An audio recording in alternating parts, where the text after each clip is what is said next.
Durante el antiguo régimen, el sistema político más común fue la monarquía absoluta, con excepción de Inglaterra, donde se había instaurado una monarquía parlamentaria, es decir, una forma de gobierno en la que el rey ejercía como jefe del Estado, pero bajo el control del poder legislativo y del poder ejecutivo, es decir, bajo el control del Parlamento. En todo Estado podemos distinguir tres poderes fundamentales o tres poderes principales. El poder legislativo, que es el que se encarga de elaborar las leyes que han de regir o que han de dirigir una sociedad.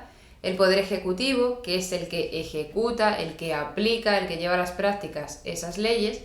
Y el poder judicial, que es el que se encarga de que esas leyes se cumplan, se respeten.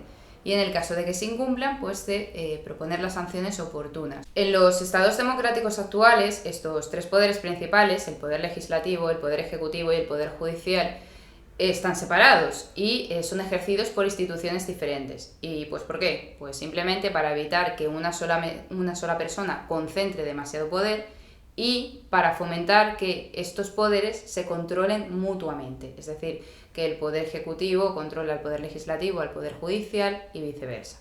Sin embargo, en la monarquía absoluta, que recordemos era el sistema político propio de la Europa del antiguo régimen, de la Europa de los siglos XVI y XVIII, con excepción de Inglaterra, donde existía una monarquía parlamentaria, el rey controlaba estos tres poderes, el poder legislativo, el poder ejecutivo y el poder judicial. Es decir, que no existía una división de poderes y cada uno de estos poderes no los ejercía una institución diferente, sino que era el rey quien controlaba estos tres poderes.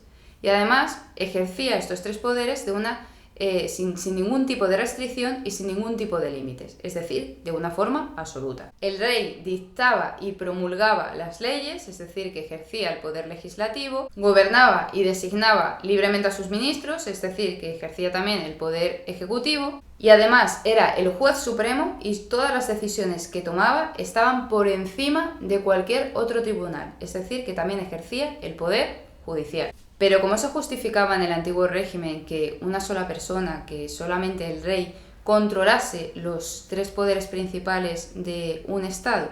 Pues recurriendo a la teoría del derecho divino de los reyes. Es decir, que durante el antiguo régimen se consideraba que el rey, el monarca, era el representante de Dios en la tierra. Durante el antiguo régimen se pensaba que todo poder provenía de Dios y que el monarca o el rey gobernaba en nombre de Dios en la tierra y por ello debía controlar los tres poderes principales de un Estado. Por eso el monarca solamente tenía que rendir cuentas de sus actos ante Dios, mientras que el resto de la sociedad serían como súbditos de ese monarca, como de ese representante de Dios en la tierra, y estaban obligados a obedecerle. La imagen más representativa de esta monarquía absoluta es la de Luis XIV de Francia, a quien se le atribuye una frase que resume perfectamente esta forma de gobierno, esta monarquía absoluta, que dice así: el Estado soy yo.